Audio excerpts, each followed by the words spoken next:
Nosso terceiro dia já da Semana Estado de Jornalismo Ambiental. Primeiramente, eu queria agradecer pelo esforço que vocês fizeram. A cidade está caótica e por vocês estarem aqui hoje para o nosso terceiro dia. Muito obrigada mesmo pela participação. Bom, lembrando mais uma vez que temos transmissão pela internet. Quem quiser também participar, temos as hashtags pelo Twitter para mandar, se quiserem fazer perguntas aos nossos convidados de hoje. E a gente vai começar esse terceiro dia da Semana Estado de Jornalismo Ambiental. Na verdade, se vocês perceberem, a gente fez tudo casadinho, para dar ferramentas para vocês terem vários aspectos, conseguirem desenvolver a pauta para o prêmio ou conseguirem aplicar isso no seu dia a dia, no exercício do jornalismo. Então, a gente ouviu a parte do sistema elétrico brasileiro. Eu, por exemplo, não conhecia muito do que foi apresentado ontem sobre energia no país, que é um grande desafio, né, daqui para frente. A gente aprendeu também no workshop sobre apuração, né, para um jornalismo investigativo independente. E hoje a gente vai saber um pouco sobre política e direito ambiental, que é fundamental, né? Todos os convidados acabaram passando em determinado momento, ou tanto da palestra ou do debate, sobre esse tema, sobre a questão política e do direito ambiental. E a gente vai começar com o coordenador de jornalismo do Repórter Brasil. Ele tem mais de 10 anos de experiência como repórter e editor, e também passagem por algumas das principais redações do país, incluindo o Grupo Lance, Rede Globo, Rede Record, e tem tido seu trabalho focado principalmente na cobertura de questões que envolvem direitos humanos e preservação do meio ambiente. Hoje, além de estar à frente da agência de notícias Repórter Brasil, também é responsável pelo OECO Data. A gente acabou de ver o Gustavo Faleiros no workshop. O Ecodata, que é uma plataforma de jornalismo de dados do OECO. Daniel Santini, por favor, bem-vindo. Obrigada.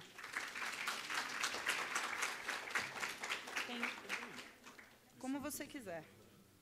E aí? Aqui já no Chrome. Põe um player. Não, esse é o dela.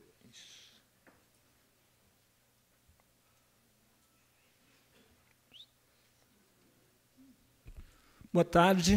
Antes de mais nada, obrigado pela presença. A gente estava conversando agora há pouco. Eu sei que é uma semana de prova para muitos de vocês. Imagino que as coisas estão corridas. Imagino que está sendo um esforço a mais de estarem aqui. Então, primeiramente, agradecer a presença de vocês. Hoje a cidade está com trânsito meio maluco também. Não sei como foi para vocês chegarem. Eu fui convidado aqui para falar sobre esse tema, política e direito ambiental, que é um tema super pertinente, atual e importante da gente estar discutindo. Vocês vão estar atuando em redações de todo o país. Eu sei que não tem gente só de São Paulo aqui, tem gente de outros estados. Vocês vão estar atuando e trabalhando, e mesmo que a área de vocês não seja jornalismo ambiental, vocês vão acabar tendo que falar sobre o tema constantemente. Primeiro, eu queria colocar a importância da gente prestar atenção numa agenda, tentar organizar e tentar sistematizar a apuração com base no que está acontecendo. A gente tem episódios importantes em curso no país que precisam ser analisados com cuidado e atenção. Vou começar com a flexibilização do Código Florestal. Acredito que todo mundo que está aqui já leu a respeito, já se informou, já buscou. No ECO, quando a gente publicou essa notícia, ela foi uma das mais acessadas. E foi uma notícia até bastante simples. Vocês tiveram já uma conversa sobre jornalismo de dados com o Gustavo hoje, ou pelo menos parte de vocês, e é bem nessa linha de jornalismo de dados, de você pegar a informação e mostrar. Esse post, que foi um campeão de audiência na época, a gente simplesmente explicou o que era a votação e colocou a posição de cada um dos deputados. Quem votou contra, quem votou a favor. Tem novos temas surgindo no Congresso agora. Estou falando da flexibilização do Código Florestal, que aconteceu em 2012, essa matéria é de 25/4/2012, mas a gente tem agora, 21 de maio, a formação de uma frente parlamentar contra unidades de conservação. Não sei se vocês chegaram a ouvir algo a respeito, nem sempre esse tipo de notícia corre muito, nem sempre chega. Mas é interessante ver, quando a gente analisa esse tipo de notícia, os personagens e as relações. A gente tentar mapear o que está acontecendo e entender os posicionamentos. Nessa foto aqui, eu acredito que o do meio todo mundo deve conhecer. Os outros dois, que são o Everton Rocha e o Alceu Moreira, talvez não, um em cada ponta.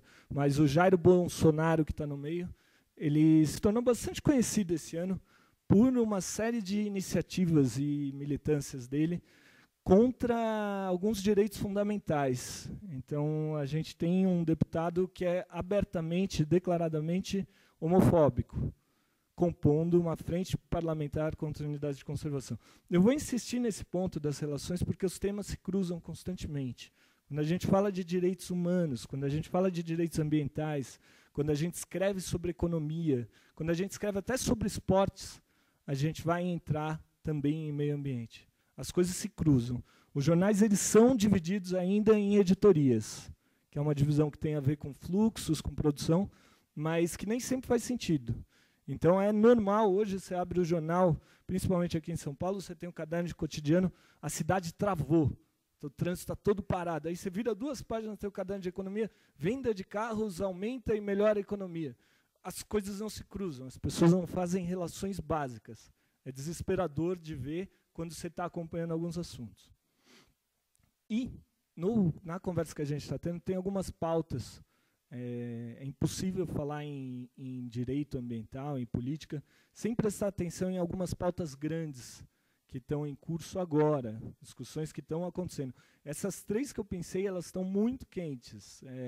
Tema que vocês vão ler novidades nos jornais essa semana, vocês vão ter contato aprofundado com muitas dessas questões. A primeira delas é trabalho escravo. Eu trabalho para a Repórter Brasil, que é uma organização considerada referência em informações sobre combate ao trabalho escravo. A gente está acompanhando a questão faz um bom tempo, e nessa semana teve a aprovação da PEC do trabalho escravo. Foi um baita avanço, é uma PEC que estava tramitando há 19 anos no Congresso, ia para a Câmara, como é que uma PEC tramita há 19 anos? Ela ia para a Câmara, voltava, tinha uma alteração quando ela estava para ser aprovada, e ela ia para o Senado, voltava, e ficou nesse ping-pong entre as 2 casas, um bom tempo até que foi aprovada. E agora que ela foi aprovada, o que está acontecendo? Você tem uma mobilização de parlamentares, os parlamentares da Frente Parlamentar de Agropecuária, tentando descaracterizar o que é a escravidão. Então, tudo bem, a PEC do trabalho escravo eu não expliquei, eu não sei se todo mundo conhece, é uma proposta de emenda constitucional que prevê a expropriação de terras onde for flagrado trabalho escravo. E essas terras, se forem propriedades rurais, vão para a reforma agrária, se forem propriedades urbanas, vão para uso social. Você tem agora que a proposta passou, qual a estratégia passou a ser adotada? A gente está na véspera da eleição, fica mais difícil um parlamentar gritar ou falar contra o trabalho escravo. É constrangedor, a pessoa perde votos. Então, eles aprovaram, e é interessantíssimo, a Cátia Abreu, que está nessa foto, ela adotou um discurso interessantíssimo essa semana, ela sempre foi contra a PEC. Escreveu artigos, discursos no Senado, tudo. Agora que a PEC passou, ela mandou um comunicado de imprensa para vários jornalistas, comunicando a aprovação da PEC, comemorando e soltando fogos com isso, e defendendo que agora a gente tem que definir o que é trabalho escravo, que seria 2 passos para trás. Pô, mas o que trabalho escravo tem a ver com meio ambiente? A gente está aqui para falar de meio ambiente. Esse aqui é um projeto que o Gustavo Faleiros, do ECO, encabeça, que é o InfoAmazônia, que é um projeto muito legal de visualização de dados. Então, esse mapa é navegável, todos os links e reportagens que estão aparecendo na tela de vocês, eu já encaminhei e eles vão ser repassados a vocês depois. Tá? Esse mapa ele é navegável, você consegue dar zoom, ver, clicar nessas bolinhas. As bolinhas vermelhas são onde houve resgate de trabalhadores. Desde 1995, o governo federal reconhece a existência de trabalho escravo contemporâneo no Brasil e promove ações de resgate. Na Amazônia, elas acontecem nesse local, nessa área onde estão os pontos vermelhos. Você tem, coincidente com elas, essas manchas amarelas, que são as marcas de desmatamento. Então, dá para ver claramente que onde a fronteira agrícola está avançando, você tem muitos casos de trabalho escravo. Quando a gente montou essa visualização, a gente já sabia disso, de ouvir, de conversar, de entrevistar com as pessoas. Mas ver isso é muito poderoso. Então, você tem uma constatação onde acontece a degradação ambiental, existe um ambiente favorável à degradação social também. As coisas estão relacionadas. Mais um tema que talvez, pô, por que esse cara já falou de trabalho escravo, agora ele vai falar de índio? Legal. A gente tem essa semana também acontecendo mobilizações em todo o país. Amanhã vai acontecer uma grande em São Paulo, sobre uma série de propostas e projetos de lei que estão em trâmite no Congresso Nacional para a retirada de direitos indígenas. A principal, ou a que mais causa ameaça e preocupa os movimentos indigenistas, é a PEC 215, que é uma proposta de emenda constitucional que prevê que não é mais a União, não são mais os órgãos que trabalham com a questão, que regulam e determinam quais são as áreas que devem ser protegidas. É o Congresso Nacional. Se vocês acompanham e têm uma mínima noção de como o Congresso Nacional negocia algumas concessões e regulações, é preocupante ver esse caminhar de como a coisa está andando. Tá? E, de novo, por que eu estou falando de reserva indígena? Aqui são dois mapas que eles mostram bem uma relação que às vezes é difícil de ver. Em Rondônia, onde você tem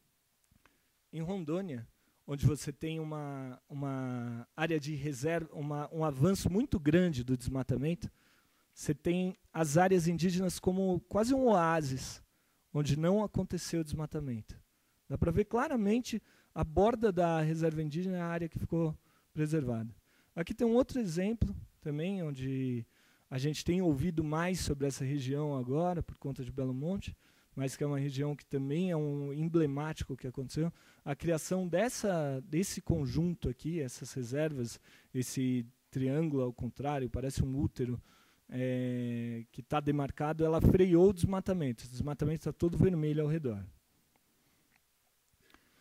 Outra questão, hidrelétricas na Amazônia, que está relacionado com o Xingu. Eu vou tentar ser um pouco mais breve nessa, porque a Flávia vai falar mais sobre esse assunto. Mas essa é uma questão também que, quando a gente fala em direito e política, é central para o debate sobre jornalismo ambiental. A gente tem esse artigo que está à esquerda, Nova Guarda Pretoriana, de Dilma Rousseff, que é uma análise, foi um advogado que acompanha bem a questão, ele faz uma comparação com as guardas pretorianas da Roma Imperial.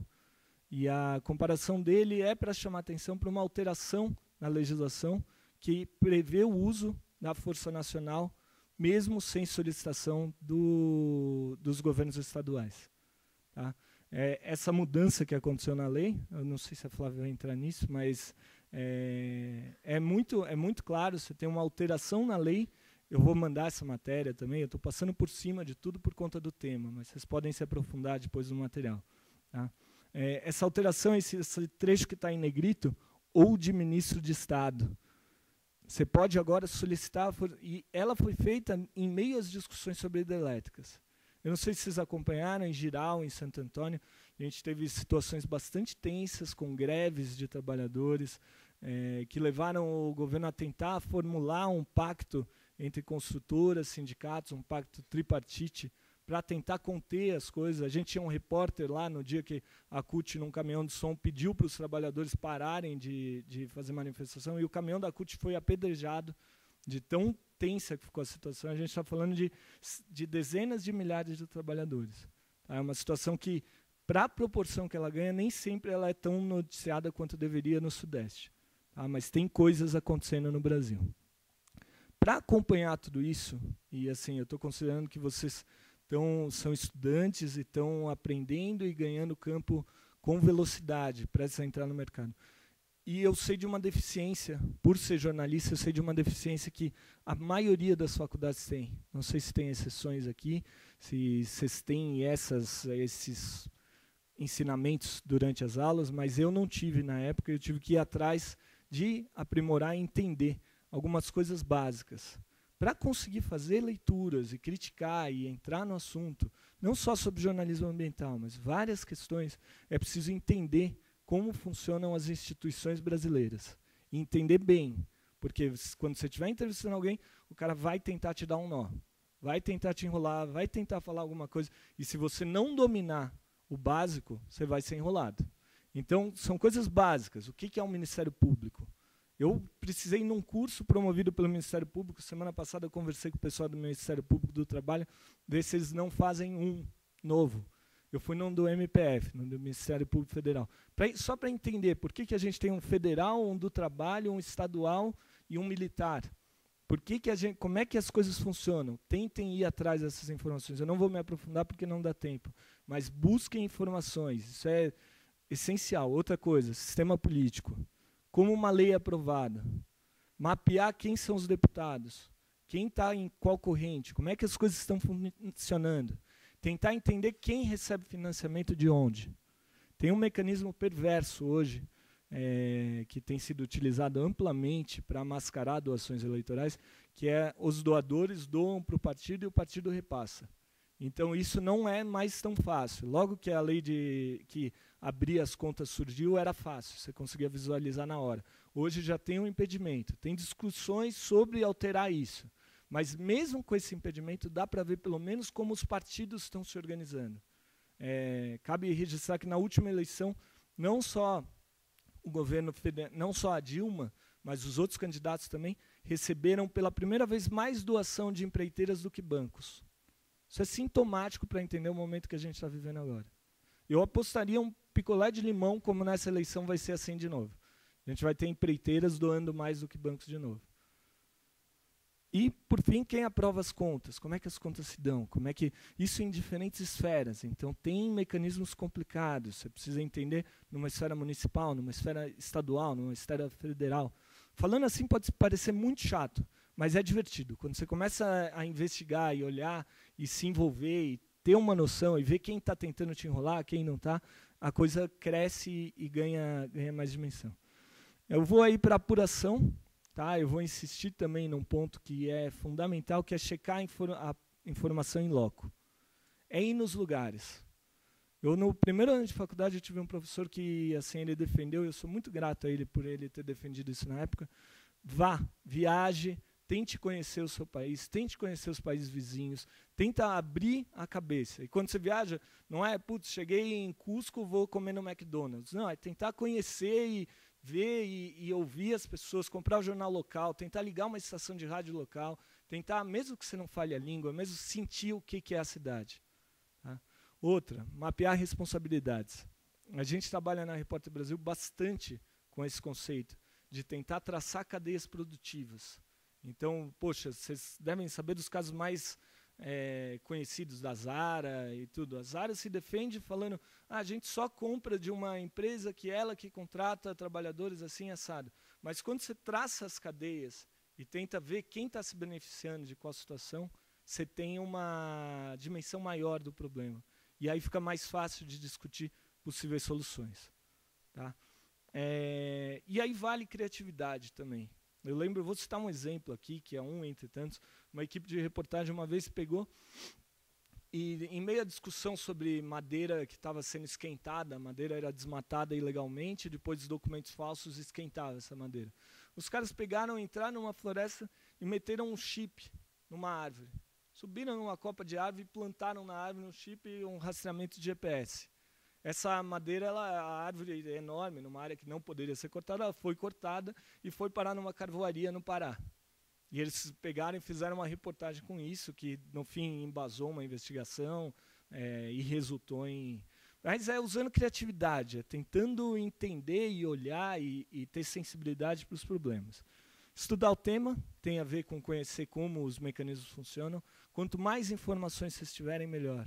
Tá? E aí estudar, tentar ouvir todo mundo mesmo. Tá? Poxa, eu vou ligar para pegar uma aspa. Não, assim, tudo isso que eu estou falando e é o quarto item que eu botei aqui, está aberto a ouvir. Tudo isso que eu estou falando contraria o sistema industrial ao qual vocês serão submetidos em pouco tempo, ou pelo menos a maioria de vocês. Vocês vão ter uma pressão para liberar a matéria logo, vocês vão ter pouco tempo, vocês vão ter pouca verba para viajar, vocês vão trabalhar em condições extremamente desfavoráveis. Vocês vão ter que lutar para conseguir fazer bom jornalismo. É um mundo difícil, é um mundo complicado, vocês deveriam estar sendo cobrados pelo contrário, e a maioria, 60% dos colegas com quem eu trabalhei, eles tendem a cair na pressão. Você está sendo cobrado para entregar logo, você vai ligar para o cara só para pegar uma aspa. E desligar e não e fazer a pergunta precisa para aquela aspa e desligar e fechar o texto correndo e pronto. Eu estou propondo um entendimento diferente sobre o trabalho que a gente faz, por entender que ele é um trabalho de caráter público que tem uma importância muito grande. Aí você me fala, pô, e dinheiro? Eu não tenho como viajar, eu não tenho como ir até os locais. Beleza, você me convenceu de que é legal ir até a Amazônia, ir até onde for, mas não dá, não tem. É possível também criar alternativas. Pensem em projetos. A gente tem um monte de plataforma de financiamento coletivo. A gente tem um monte de possibilidades, bolsas para investigações jornalísticas. A gente tem um monte de coisa que dá para fazer, gente. Vocês estão numa conjuntura que ela é de crise, o mercado está mudando, as coisas estão se transformando, mas ela é de oportunidade também. Dá para construir coisas novas, dá para, dentro ou fora das grandes redações. Mesmo dentro das grandes redações, se você fizer um projeto maluco e apresentar para o seu chefe, ele vai conseguir vender isso bem, ele vai conseguir ganhar um destaque. E pode ser um jeito de você chegar numa situação que normalmente você não chegaria. Tá? Essa foto aqui, desse caminhão cheio de tora, foi uma foto que a gente viu no meio da Transamazônica, da BR-230, numa viagem que é um projeto parecido com esse. Eu coloquei ele aqui para exemplificar. É um projeto que eu mais 2 amigos a gente fez de percorrer de bicicleta a Transamazônica. Uma viagem super barata, custou praticamente a passagem para lá, e a gente percorreu toda a área de floresta da Transamazônica e conseguiu registrar histórias e casos, e a gente está tentando transformar isso num livro agora. Mas já publicamos uma série de reportagens com base na viagem, e são histórias, são casos que, assim, são muito sensíveis e importantes de ver. Que se a gente tivesse ficado sentado, parado e sem ter preocupação em entender e conhecer outras realidades, a gente não teria concretizado. Esse último ponto aqui, eu não sei como eu estou de tempo, estou bem? Esse último, acabou, tá? É o último ponto mesmo, vou terminar. A apresentação das informações. A forma é importante também. E a gente tem, assim, independente do meio que vocês ambicionam trabalhar, seja impresso, seja TV, seja rádio, tudo, a gente tem possibilidades de transmitir conteúdo de um jeito que não existia antes. A gente tem como cruzar narrativas. A gente tem, mesmo se eu quero o que me dá alegria é fazer rádio. Você pode construir um programa de rádio e inserir ele dentro de uma plataforma de internet, onde você pode apresentar outros dados. Esse aqui é o Moendo Gente, que é um projeto da Repórter Brasil sobre violações trabalhistas em frigoríficos brasileiros. E aí a gente indica para quem são as cadeias produtivas desses frigoríficos, quem compra de frigoríficos que violam sistematicamente direitos de trabalhadores. E aqui é um projeto do ECO, que é o Wikiparks, que é um formato também que eu gosto muito, Wiki, com as pessoas participando. A gente abriu uma plataforma para as pessoas escreverem sobre os parques nacionais. Tá? E isso num contexto em que, às vezes, as pessoas nem sabem o que é uma unidade de conservação, o que é um parque nacional. Tudo é começar a tentar construir conhecimento, sistematizar a informação, para que haja cobranças em cima, para que facilitar e favorecer a transparência e a participação democrática das pessoas nos processos. Meus contatos estão aqui, todos os links que eu citei, todas as informações que são linkáveis ou que estão contextualizadas, eu já passei para a Madeleine, ela vai passar para vocês depois. Tá? E eu estou à disposição também, caso de dúvidas ou qualquer coisa. Depois a gente vai ter um espaço para conversa e perguntas são bem-vindas. Obrigado.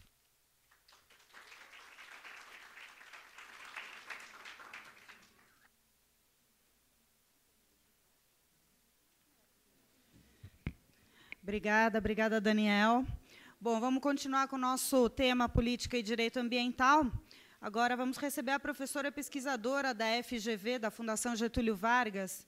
Ela é graduada em Direito, mestre e doutoranda em Ciência Política da USP. Em suas pesquisas tem se dedicado a assuntos relacionados a desenvolvimento, meio ambiente e direitos. Desde 2013, a Flávia é membro do Centro Regional de Tomada de Decisão em Mudanças Climáticas da Unesco. Flávia Scabin, por favor.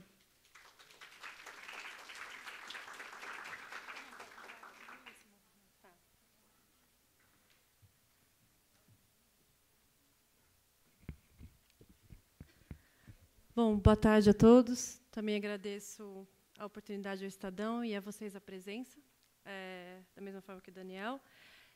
Eu e o Daniel nós não conversamos, mas eu acho que, no fim, nós fizemos apresentações bastante afinadas, né?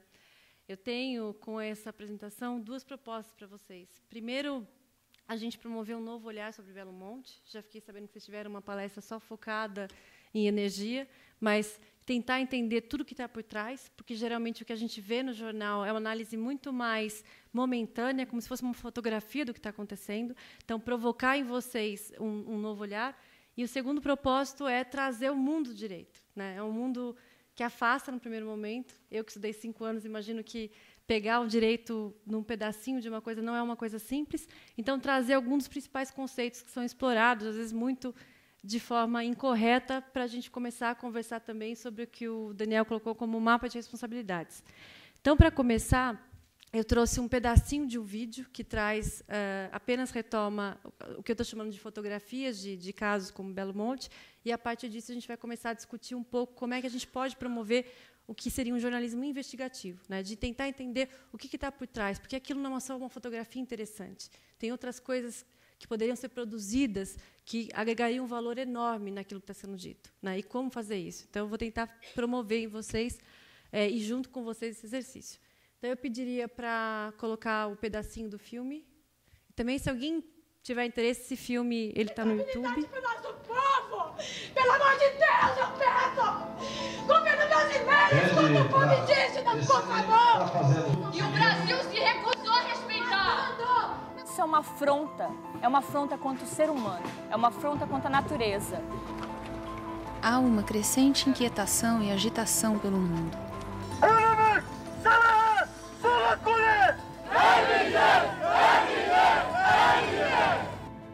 O que está em jogo é nada menos do que os rios que restaram ao mundo, milhões de vidas, culturas e comunidades que dependem deles. The world is killing its rivers. Os fomentadores de mega barragens chamam sua energia de verde e limpa. And people have heard that so many times that they believe it, and they've never heard any of the other information. Na verdade, terras importantes estão sendo inundadas, espécies estão sendo ameaçadas e, ao mesmo tempo, comunidades destruídas. A construção de barragens também contribui para as mudanças climáticas. Mesmo assim, por todo o mundo, e principalmente nas nações em desenvolvimento, existe uma pressão para a construção de mais barragens. A legalidade... Bom, é um pedacinho, esse vídeo é bem maior, se vocês tiverem interesse também posso disponibilizar. Por que eu trouxe esse vídeo para vocês, né?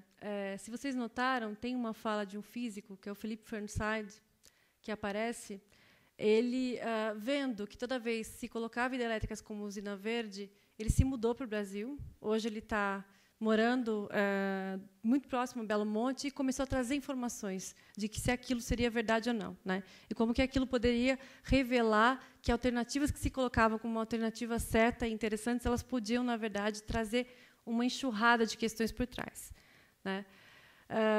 A segunda razão é porque, de novo, a gente vê a questão de Belo Monte como uma fotografia, né? Ali fica claro que tem vilões, tem indígenas, tem violações, mas como é que eu posso olhar para aquilo e entender como é que as instituições do direito ou da política se projetam e como que isso pode trazer uma novidade em relação ao campo que vocês vão trabalhar daqui para frente, né? Bom, então, começando aqui, primeiro que vocês devem estar acompanhando, né, são diversos os aspectos que se ressaltam quando se fala em grandes empreendimentos. Essa análise é baseada em Belo Monte, mas eu também trago algumas referências de Girard Santo Antônio. São diferentes etnias, muitos grupos atingidos, parte desse grupo são indígenas isolados, que rendeu ao Brasil uma discussão na ONU, inclusive em relação à oitiva. Além dos indígenas, são pessoas que são realocadas e que têm suas casas tiradas, muitas delas ainda, com a chuva já começando, não sabem muito bem para fazer, o que é o que a gente está vendo em relação a Girard Santo Antônio. Floresta inundada, né, e essa agenda específica do Philip Fernside em relação ao tipo de gás que uma usina que, a priori, seria considerada verde, ela traz para a mudança climática, além da chegada dos trabalhadores, né? Eu para fazer pesquisa nessa área pela GV, eu fiquei um tempo em Belo Monte, E vocês não imaginam o que é a chegada de 20 mil trabalhadores para uma cidade que não tem suporte nem para aquelas pessoas que já vivem lá. Então, acontecia de final de semana, o supermercado meio-dia fechava porque já não tinha mais mantimento, porque não era capaz.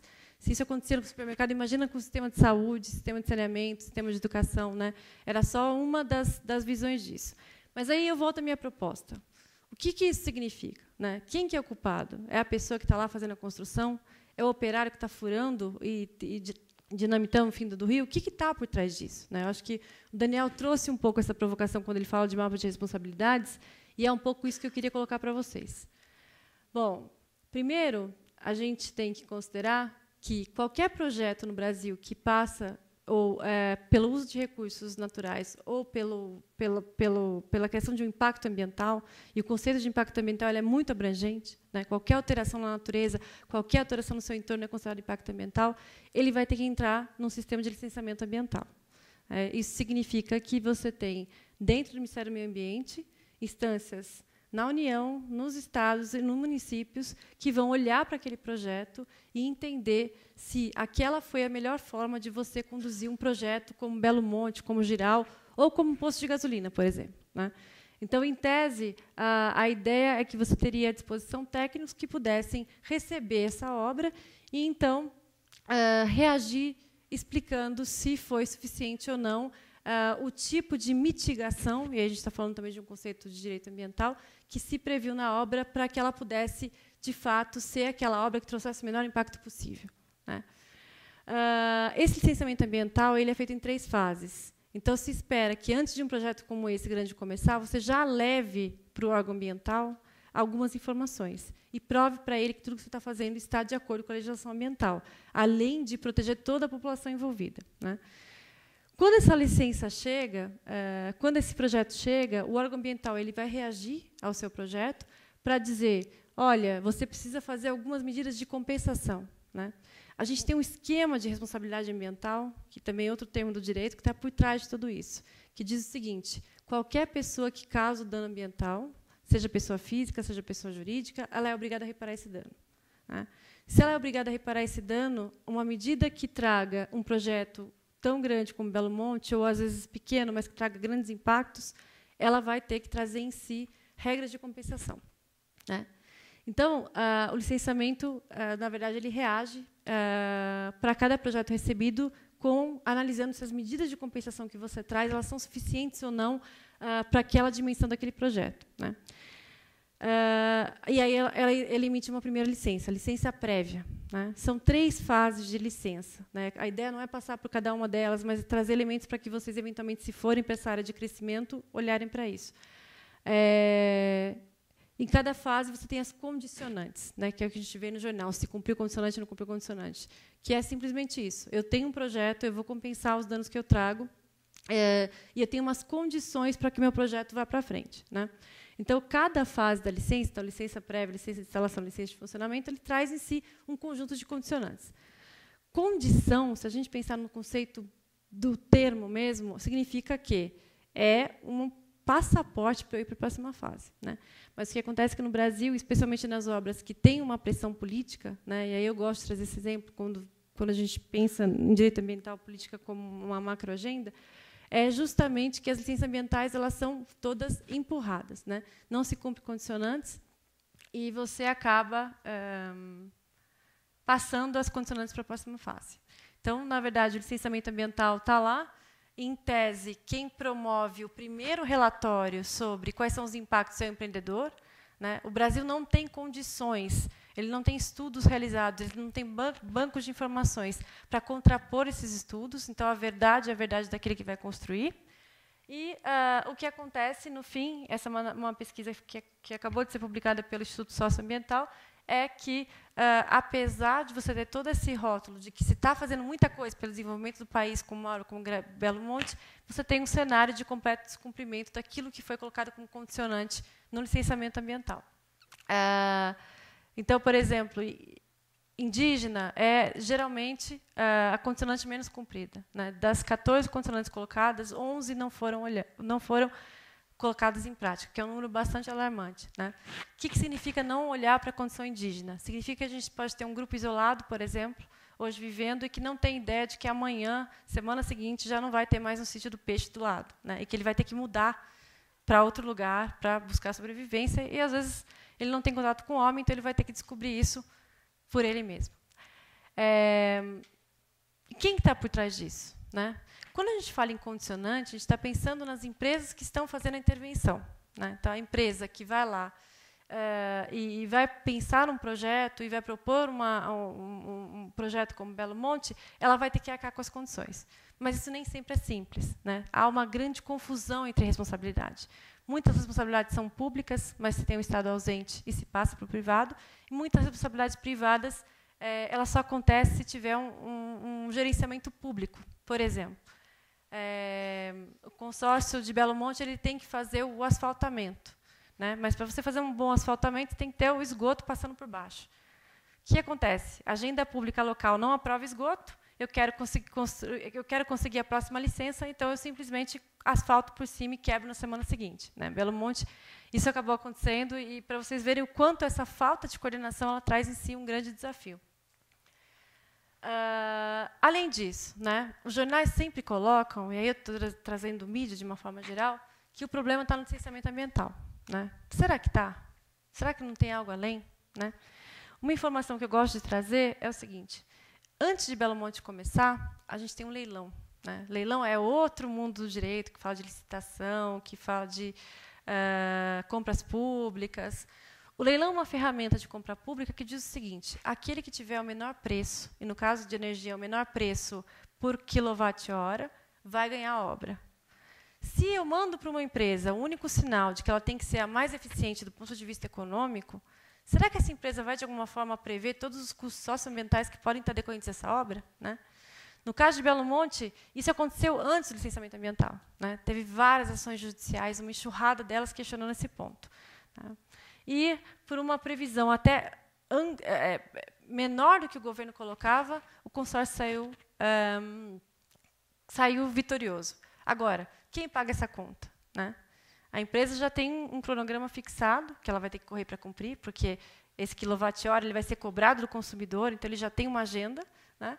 Você tem um projeto aprovado com um programa de seleção do crescimento brasileiro, e, dessa forma, quem paga a conta ou é o governo, que vai ter que correr atrás de uma agenda social que caberia no licenciamento ambiental à empresa, ou a própria sociedade, né, que não vê o atendimento de condicionantes porque ele não fazia parte do pacote, né. E a gente olhou, aí pensando mais no jornalismo investigativo, a gente olhou todos os contratos até a elaboração do leilão, né, e depois do leilão, né, porque para ter um convênio para uma empresa ir fazer a construção, você assinou um acordo, nenhuma cláusula do acordo trazia nenhuma responsabilidade social. Então, como é que agora eu jogo tudo a culpa no licenciamento de algo que foi tomado uma decisão antes, né? Essas coisas não são estanques, né? Algumas coisas estão se mudando, estão exigindo licença antes de fazer o leilão, mas até hoje isso é uma questão, e que pouco se traz, né? Então, parece que lá o IBAMA é o único vilão, mas tem muita coisa antes disso, né? Tem mais coisa ainda quando a gente pensa no judiciário, né? Imaginem, se o licenciamento ambiental não consegue dar conta de toda a agenda social, o que eu vou fazer, né? Aí vem o Ministério Público que o Daniel trouxe, né? O Ministério Público está lá, ele é colocado para defender o interesse público, né? Interesse público pode significar interesse indígena, interesse de ribeirinho, interesse do meio ambiente, que vai mudar e vai criar a extinção de espécie, entre outras coisas. No caso de Belo Monte e Santo Antônio em geral, foram 22 ações em Belo Monte até agora, e mais de 30 ações em geral em Santo Antônio. Então, tudo que era para ser discutido no ambiente técnico é jogado para o judiciário, né? Então, uma outra questão que pouco se explora também. O que isso significa em termos de gestão, em termos de agenda pública? Significa várias coisas. A primeira delas é, a gente tem uma garantia de qualquer lesão ou ameaça a direito, isso está na Constituição, tem que passar pelo judiciário. Então, o judiciário vai salvar aquelas pessoas que estão lá na ponta. Em tese, sim, mas não é o que acontece, né? Como é que se dá? Então, geralmente, essas ações são todas colocadas na justiça, né? A gente tem um recurso no direito que se chama liminar, também há muita confusão publicada por aí sobre isso, né? Liminar é assim, eu tenho um pedido, mas esse pedido é tão urgente que, se você não conceder alguma coisa agora, ele vai perder razão de ser. Então, vamos supor que eu tenho uma bicicleta e, na verdade, alguma pessoa da plateia pegou essa bicicleta e está vendendo no jornal. Então, eu entro com uma liminar para proibir ela de vender no jornal para eu ter a bicicleta quando chegar no final do processo. Liminar é um pouco isso, né? Então, no caso aqui, se discutia que estavam se tomando muitas decisões, mas até aquele momento os indígenas não estavam sendo ouvidos, né? Então, uma liminar para escutar os indígenas. E depois, quando o processo fosse concluído, então, concluir se aqueles indígenas teriam não direitos, né? Mas que liminarmente eles teriam que ser ouvidos porque o processo já estava muito avançado, né? Tem uma pesquisa do Banco Mundial que aponta, né? Então, imagina, dentro do licenciamento ambiental, tem uma fase que as populações afetadas elas têm que participar do processo, né? Isso se dá de várias formas. A audiência pública, que vocês viram, que eu coloquei no comecinho, é uma dessas formas, né? Só que uma pesquisa do Banco Mundial, lançada há alguns anos atrás, ela mostra que a primeira audiência pública, a primeira escuta do povo que vai ser impactado diretamente, ela só acontece 1 ano depois, que as obras já começaram, que as decisões já foram tomadas, que o preço já está fechado, que o programa foi colocado. Então, pouco importa, né? Elas são audiências simbólicas, que aparecem nos filmes, mas que, no fim, elas podem ter essas notícias, mas, no fim, tem muita coisa por trás, né? Que diz que, na verdade, ela não vai acontecer da forma e eficácia que ela deveria acontecer, né? Então, bom, então vamos contar com o judiciário. Então, o judiciário vai chegar já no segundo tempo, já atrasado, mas ele tem ali uma função que está colocada na Constituição. E o que tem acontecido nos casos de Belo Monte, aí eu digo mais Belo Monte e Santo Antônio de Geral, porque a gente tem uma pesquisa na GV sobre isso, é o seguinte, né? Muitas vezes se concede a liminar, né? A justiça brasileira, acho que isso é uma coisa importante também de se dizer, ela tem um duplo grau, né? Você pode pedir o direito para a primeira instância. Se você pede na primeira instância, você tem direito a um recurso, né? E aí, é claro, vai depender da matéria, você vai para o federal, estadual, que era toda a complexidade que o Daniel estava colocando aqui. Mas se consegue eliminar. E aí, o que se tem acontecido, que eu acho que é muito semelhante com a notícia que você trouxe, Daniel, sobre a comparação entre autoritarismo e como é que tem sido tocada a questão, se vale de uma ação que se criou na época da ditadura, que é a suspensão de segurança, e quando chega na revisão, em todas as ações se diz, olha, é uma questão de ordem, o país precisa de energia, eu caço a liminar e nem aprecio o direito violado, né? Então, esse é o cenário, né? A gente tem uma análise que a gente está produzindo que mostra que existe uma grande enxurrada de liminares sendo concedidas em primeira instância, mas, quando chega num órgão do judiciário, de segunda instância, essa liminar rapidamente é convertida numa questão de agenda pública, né? Então, o judiciário se abstém. Bom, se o licenciamento não consegue, o judiciário se abstém e o leilão não contempla isso em contrato, quer dizer, eu não tenho mecanismos de contrato, para quem que sobra, né? Então, acaba sobrando sempre para a questão local. É importante pensar muito, né, e muitas vezes a gente vê colocado a questão da liminar como uma questão, puxa, uma coisa relevante, apareceu no jornal, né, mas ela tem essa fluidez que ela nunca é levada a sério, que é importante se considerar, né. Nesse caso, a gente teve uma diferença de 1 semana, a liminar deixou de ser notícia, se decidiu de outra forma, e isso passou a ser um padrão, né. Então, tomar um pouco de cuidado, eu sei que o Daniel já falou, mas quando você fala em judiciário, instituições de justiça, Ministério Público, um olhar mais atento sobre o funcionamento, ele é essencial, né? O Rui sabe, um tempo atrás nos procuraram para dar uma opinião acerca de uma decisão que condenava as empresas por contaminação ambiental, né? E aí, em todos os jornais aparecia lá, olha, a empresa foi condenada a milhões, né? A gente demorou um pouco a ter acesso a essa ação. Quando a gente pegou a decisão, falei, puxa, mas não é isso. Na verdade, esse é o valor da causa, né? Tem uma coisa que chama valor da causa, que significa assim, se você ganhar, você tem que pagar tanto por cento para a justiça, e significa que eu estou apurando uma estimativa, né? A decisão trazia o seguinte, qualquer operário que passar por aqui, ele e seus filhos, pelo menos 6 meses, na história inteira da empresa, ele vai ter que ter toda a assistência integral à saúde custeada. E isso pode ser muito mais do que 1 bilhão, né?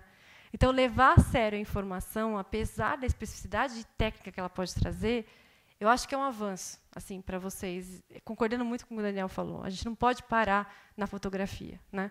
Acho que a gente tem que ir atrás. E essa investigação ela pode trazer relevante. Mas, de novo, nem sempre vai ter tempo e condição para isso. Mas, uma vez que você tenta olhar para os temas, isso faz uma grande diferença, tá? Que mais tem a ver, né? Pouco se diz isso, mas o BNDES é o grande financiador da obra, né? O que o BNDES está fazendo? Quais são os mecanismos de transparência que a gente pode acessar ou não, né? Acho que o Repórter Brasil fez algumas ações tentando olhar no BNDES e entender o que estava acontecendo. É mais uma pauta, né? O que está por trás disso? Não adianta agora jogar a culpa no IBAMA, tem alguém que está financiando. E se alguém não financiasse? Né? Em 2008, o Banco Mundial, e pouco se coloca isso, ele desistiu de Belo Monte por conta das manifestações populares. Né? Ele não queria assumir aquele risco para ele. Né? E o BNDES, de alguma forma, hoje está colocando a questão. E mais, né? Num contexto ainda mais abrangente, a gente pensar meio ambiente e política. Existe um PAC, um Programa de Aceleração de Crescimento, que tem toda uma agenda focada, tem uma promessa de desenvolvimento, e ele, na verdade, está impulsionando grandes obras. Então, quando a gente pensa em infraestrutura e política, essa é uma questão. Né? Pensar no IBAMA, olhar para uma audiência e não entender aquilo como um projeto global e questionar, bom, é crescimento, é desenvolvimento, o que se quer com isso? Sem fazer isso, você vai trazer uma fotografia superficial. Né? Então, é bastante relevante. E são todos dados públicos. Né? É só ter em mente um mapa de como aproveitar esses dados da melhor forma possível, conhecendo e tendo curiosidade especificamente em relação aos conceitos técnicos, que a priori podem ser muito chatos, eu diria, né? Mas que podem trazer um valor inestimável que vocês vão produzir daqui para frente. Tá? Então, era isso que eu tinha pensado. Eu sei que é muita informação, mas a gente tem a segunda parte das perguntas. Mas foi trazer essa complexidade para vocês. Como é que eu olho para a questão além da fotografia? Né? Como é que eu aproveito essa complexidade? Tá? Então, era isso e obrigada.